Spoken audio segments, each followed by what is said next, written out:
주주들이 회사에 대한 주인이다. 그러면 주주들이 이제 회사에 대한 소유권을 갖고 있다는 얘기죠. 근데 이 회사에 대한 소유권, 이거는 주식이라는 작은 단위로 쪼개져 있다 그랬어요. 그러니까 주식 하나하나는 회사에 대한 소유 지분을 말하는 거죠. 주식. 예를 들어서 주주가 처음에 주주들이 돈을 다 모았어요. 돈을 이렇게 모았는데 이 그 돈이 모인 돈이 1,000억이야. 1,000억 원. 근데 회사에서 주식을 1억 주를 발행했어. 1억 주. 그럼 회사에 돈이 지금 1,000억 원이 있는데 1억 주를 발행했으면은 한 주당 가치는 한 주는 1,000원이 되겠죠. 이렇게 한 주당. 요 한 주 요거는 회사에 대한 지분인데 회사에 대한 소유 지분 하나의 가치가 이제 1,000원인 상태가 되는 거예요. 우리 보통 우리가 예를 들어서 친구랑 둘이서 치킨집을 하나 개업을 했다고 쳐봐요. 그런데 나는 치킨집 운영 자금이 이제 1억이 필요한데 내가 7천만 원을 내고 친구가 3천만 원을 냈어요. 그러면은 이 치킨집은 친구랑 나랑 공동 소유다. 근데 지분 관계는 어떻게 되냐? 그러면 내가 70%, 친구가 30% 이렇게 갖고 있다. 보통 이렇게 얘기를 하죠. 그러니까 회사에 대한, 그러니까 그 치킨집에 대한 소유권은 하나인데, 그래서 하나의 소유권 중에 70%는 내 거고 30%는 제 거다. 이렇게 얘기를 한다고요. 이걸 지분 단일주의라고 불러요. 지분은 하나다. 근데 그 하나의 지분의 70%만 내 거고 30% 이렇게 표현한다고. 근데 주식회사의 경우에는 요 주식 하나하나가 지분이에요. 여기는 지금 1억 개의 지분으로 나뉘어져 있는 거예요. 그러니까 주식회사의 경우는 지분 복수주의가 적용이 된다. 이렇게 표현을 해요. 근데 뭐 그렇게 큰 의미가 있는 것까지는 아닌데 어쨌든 그렇게 표현을 해요. 지분 복수주의. 하나가 이제 다 지분이다. 왜 이렇게 지분을 여러 개로 나눠놨냐? 이유는 처분을 용이하게 할 수 있도록 해주기 위해서요. 다시 말해서 주주가 이 주식을 쉽게 팔 수 있도록 해주기 위해서.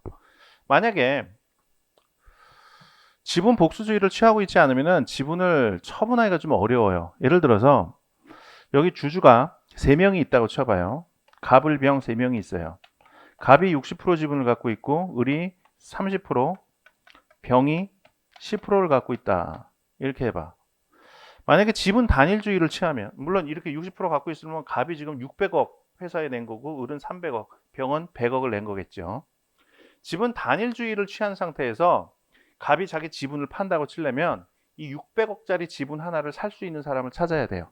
그러니까 다시 말해서 600억 가진 사람을 찾아야만 팔 수가 있어요.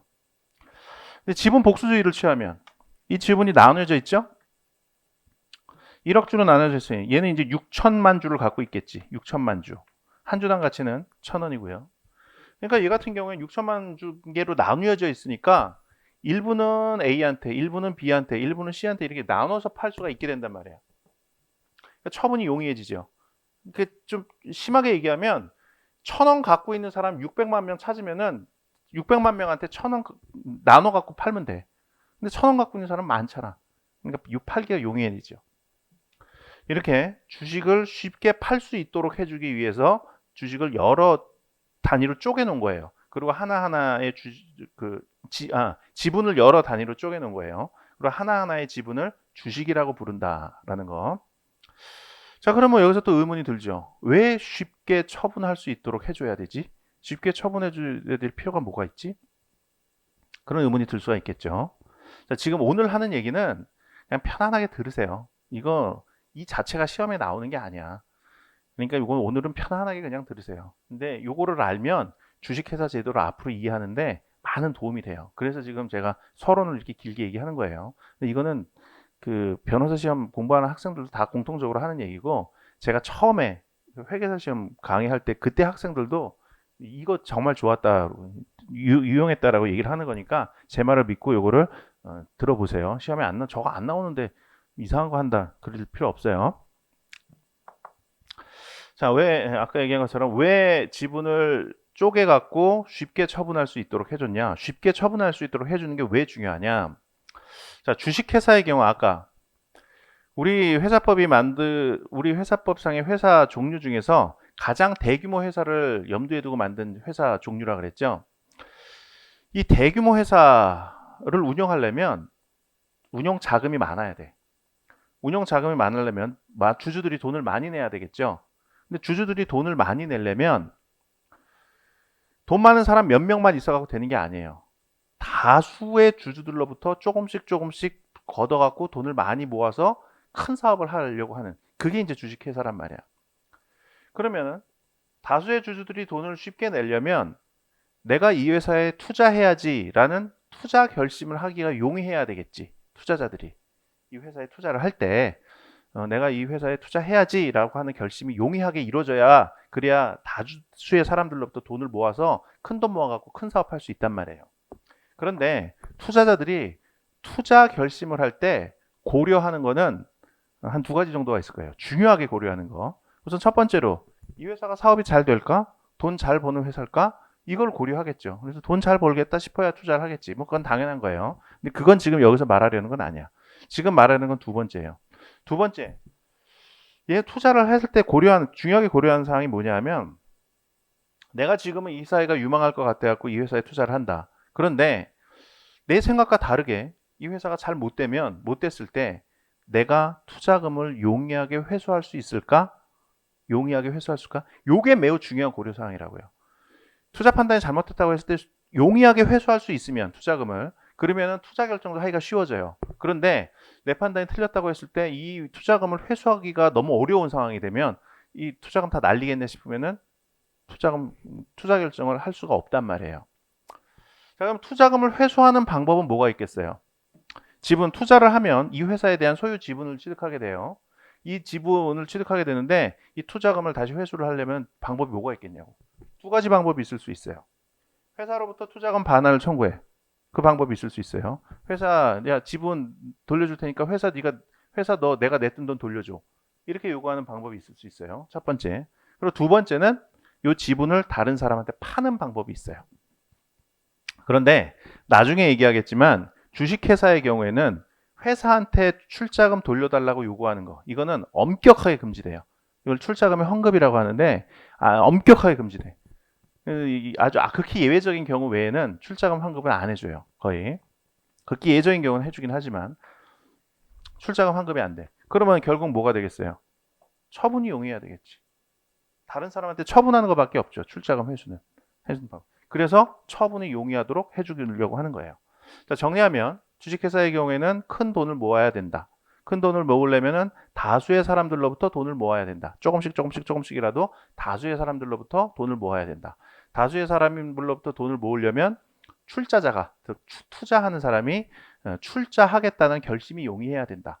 출자 결심이 용이하려면 출자금 회수가 쉬워야 된다. 근데 출자금 회수하는 방법은 다른 사람한테, 제3자에게 지분을 처분하는 방법밖에 없기 때문에 처분이 쉽도록 해줘야 된다. 이렇게 되는 거예요. 처분을 쉽게 해주기 위해서 주식회사의 경우에는 지분을 여러 가지 작은 단위로 나눠 놓은 거예요. 그리고 이 주식은 처분하기 더 쉽게 하기 위해서 주권이라는 유가 증권에다가 표창을 해 놓고 있어요. 이게 뭔 소리냐? 자, 회사에 대한 주인으로서의 지위, 그게 이제 지분이라 그랬고, 그 지분을 주식이라고 부른다 그랬죠. 주식이 어떻게 생겼어요? 어떻게 생겼어? 주식이라는 건 눈에 보이는 권리가 아니에요. 눈에 보이지 않는 권리야. 눈에 보이지 않는 거는 사고 팔고 하기가 좀 불편해요. 눈에 보이지 않는 거는. 그래서 근데 눈에 보이는 거는 사고 팔기가 쉽죠. 그래서 눈에 보이지 않는 권리인 주식이라는 권리를 종이에다가 들러붙인 거예요. 들러붙인 거야. 그럼 이 종이 자체가 주식이라는 권리가 종이라는 몸을 갖게 돼요. 그래서 이거를 들러붙인다는 걸 우리가 표창한다라는 표장을 써요. 표창. 용어가 어렵죠. 법학 용어가. 권리를 증권에다가 들러붙이는 것을 표창한다, 이런 표현을 쓰고요. 그리고 증권에다 붙이면 권리가 체화됐다 그래요. 체화. 몸을 가졌다. 몸체자하고 화자예요. 체화됐다 그래요. 이런 표현들 낯설겠지만 그렇게 어려운 표현은 아니에요. 그래서 주식이 몸을 가져요. 주권이라는 종이에. 그럼 이 주권을 주고받고 하면서 파는 거예요. 이것도 역시 주식의 처분을 용이하게 해주기 위해서 만들어낸 제도예요. 주권이라는 것도. 자, 이렇게 해서 주주들은 출자를 하면 그 회사에 대한 소유 지분, 회사에 대한 주인으로서의 지위, 이거를 주권이라는 유가증권에 표창을 해서 주권의 교부를 통해서 거래를 해요. 우리 그 증권 거래 해보신 분도 많이 있겠죠. 주식 사고 팔고 해보신 분도 있을 거예요. HTS 켜놓고 이제 뭐 그 하죠. 키움에서 나온 HTS를 영웅문이라고 부르죠. 영웅문 같은 거 켜놓고 거기에서 거래를 하죠. 근데 우리가 실제 거래에서는 이제 주권이란 유가증권을 주고받고 이렇게 거래를 하지는 않아요. 보통 HTS에서 전산상으로만 거래를 하죠. 근데 그거는 이제 그 예탁원에다가 증권을 맡겨놓고 전산상으로만 하는 거고, 실제 상법이 요구하는 거는 주권을 교부하고 뭐 이렇게 하면서 해요. 근데 이 주권을 주고받고 하면서 거래를 하는 경우도 있긴 있어. 근데 실무에서는 이제 경영권까지 포함을 해갖고, 그러니까 일대 주주가 예를 들어서 주식의 뭐 한 60%를 갖고 있는 일대 주주가 자기 주식을 판다. 이거는 만약에 HTS 켜놓고 그 거래소에서 거래를 하면 지금 현재 주식 시가에 맞춰서만 거래를 할 수밖에 없죠. 근데 그 60% 정도를 갖고 있으면은, 그걸 갖고 있으면 경영권까지 가질 수가 있거든. 근데 이 경영권이라는 게 또 상당히 비싸게 거래가 되는 거예요. 그래서 실제 주가가 10,000원이면은 60% 정도 같은 주식을 갖고 있으면 한 주당 뭐 발행 주식수 곱해갖고 가격이 결정되는 게 아니라, 거기에 경영권 프리미엄이라 그래갖고 상당히 비싼, 더 훨씬 비싸게 거래가 돼요. 근데 그때는 주권 갖고 주고받고 거래를 해요.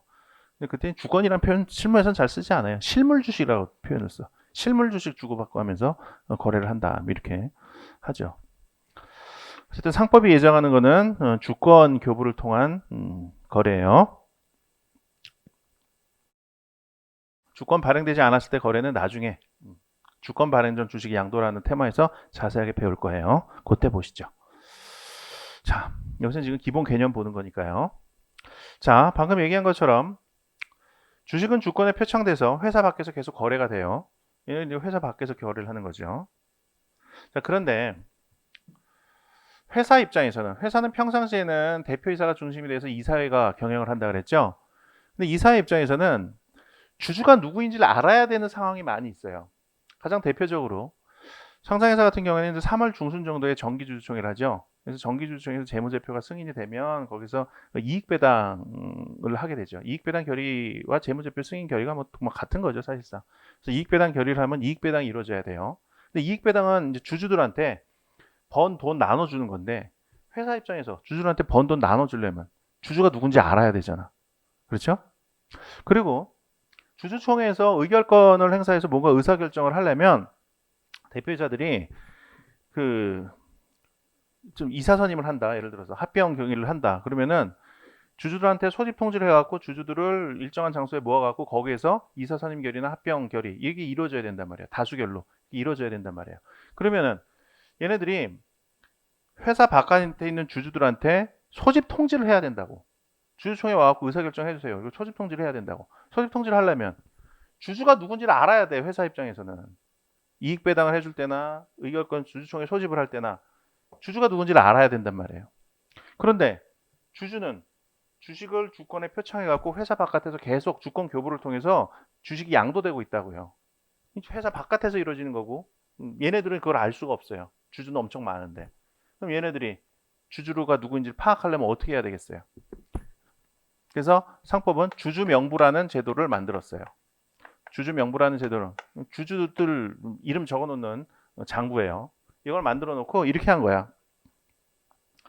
회사 바깥에서 주주들이 주권 교부를 통해서 계속 주식을 양도하고 있다. 주주가 계속 바뀐다. 회사 경영하고 경영진 입장에서는 주주가 누군지 알 수 없다. 그러니 주주들은 주식이 양도돼서 주주가 변경이 생겼을 때 반드시 회사에 와서 이름 적어놔라. 이름 적어놔라. 주식이 갑에서 을한테로 바뀌었다. 그러면 을이 회사에 와서 이름 적어달라고 요청을 해야 돼. 아까 주식의 양도는 주권의 교부를 통해서 이루어진다 그랬죠. 주권 주고받으면서 주식이 양도된다 그랬잖아요. 주권 들고 와서 회사한테 주권 보여주면서, 자, 주권 봐라. 내가 이제 새로운 주주가 된 사람이다. 나를 이름에 적어다오. 이렇게 요구를 하는 거예요. 그러면 회사가 적어줘요. 주권 들고 와서 하면. 그러면 여기서 이름이 갑에서 을로 바뀌죠. 주주명부상에 주주가. 그러면은 회사 경영진은 주주 명부에 기재되어 있는 사람만 주주로 취급해주면 돼요.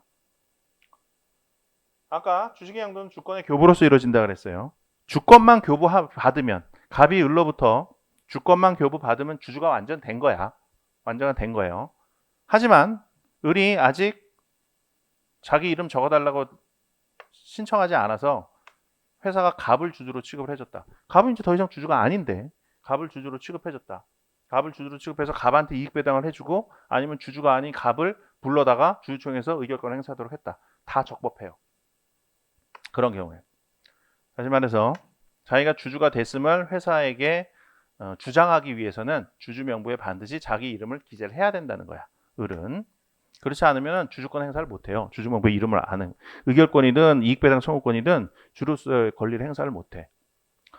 이런 제도가 주주 명부예요. 그러면 이제 주주들이 회사 바깥에서 주권 교부를 통해서 계속 주식을 양도한다 그랬어요. 그럼 주주가 계속 바뀌어. 그럼 뻔질나게 와갖고 회사에 와갖고 내가 새로운 주주입니다. 이름 적어주세요. 그러면은 대표이사가 회사 경영해야 되는데 맨날 이름만 적어주고 있어. 그러면 회사 경영을 어떻게 해요? 그래서 번거롭죠. 그래서 주주 명부에다가 이름 적어주는 행위, 요거를 다른 업체에다 위탁을 맡겨요. 그래서 그 위탁 맡은 이름 대신 적어주는 업무만 해주는 사람을 명의계서 대리인이라고 불러요. 왜 이걸 명의계서 대리인이라고 부르냐? 그러니까 이름 적어달라고 요구해서 이름 적어주는 행위를 명의계서라고 부르거든. 명의계서. 그 명의계서 업무를 대신해준다 그래요. 명의계서 대리인 이렇게 불러요. 명의계서 대리인은 우리 지금 현행법상으로는 그 예탁원, 예탁결제원, 예탁결제원이랑 하나은행이랑 국민은행 이 세 군데만 할 수가 있어요. 이런 게 있다. 지금 회사에 나오는 중요 개념들을 보고 있는 거예요. 이렇게 되면 회사가 지금 회사의 구성원이 있고, 회사의 일 맡아줄 회사의 대표자 있죠? 대표자 있어요. 그러니까 하나의 조직체예요. 그죠? 하나의 조직체인데, 모든 조직체에는 그 조직체 내부에서만 적용되는 그 내부 규칙이 있어요. 그 내부 규칙을 회사법에서는 정관이라고 불러요. 우리가 하다못해 조기 축구에 하나만 있어도 회칙이 있잖아요. 조기 축구의 회칙, 뭐 1조, 뭐 목적 그래갖고 우리는 그 신체 단련을 위해서 뭐 축구를 하는 것을 목적으로 한다. 그러면서 뭐 회원의 가입 뭐 조건 뭐 이렇게 해갖고 뭐 회칙 만들잖아요. 뭐 회비는 얼마고 뭐 대표자는 어떻게 뽑고 뭐 다수결 어떻게 뽑고 뭐 이런 거 회칙 정하잖아요. 하다못해 조직이 축구에도 그런 회칙이 있는데 회사라는 거대 조직에서 회칙이 없을 리가 없잖아. 그래서 회사 내부에서 적용되는 내부 규칙을 정관이라고 불러요. 정관은 반드시 있어야 돼요. 그리고 이제 이런 조직을 다 갖추면 회사 자체가 거래계에 등장해서 회사 거래 주체로서 활동을 해요. 그리고 거래 활동에서 발생하는 권리 의무의 귀속이 회사 자체로 되는 거예요. 그건 이제 법인의 개념을 조금 이따 설명을 할게요. 제가 권리 의무가 주체가 된다. 이걸 이제 법인격을 취득한다. 이렇게 표현을 하기도 하고요.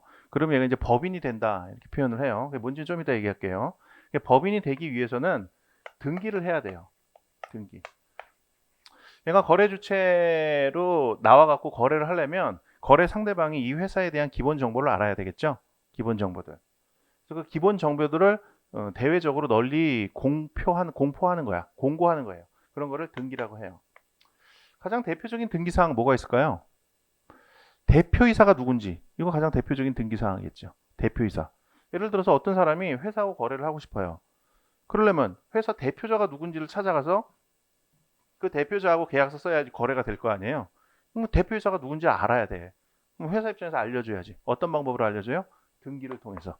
등기라는 거는 법원에다가 등기 신청을 하면 법원이 등기를 해줘요. 그러면 등본에다가 등기사항을 기재를 하면 인터넷으로 언제든 그 회사 등기부 등본을 볼 수가 있어요.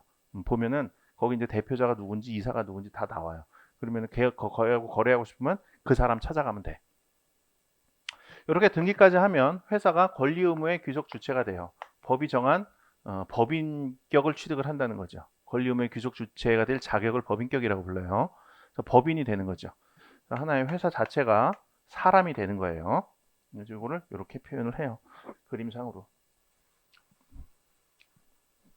사람이 이렇게 되는 거야. 그러면 요 부분까지가 이제 회사 내부가 되는 거죠. 여기가 회사 내부고 여기까지 가요. 이 주주는 이제 회사 바깥에 있는 거죠, 기본적으로. 이렇게 돼요. 그럼 얘네들이 이제 회사가 대외적으로 거래를 하죠. 거래 상대방과 거래를 해요.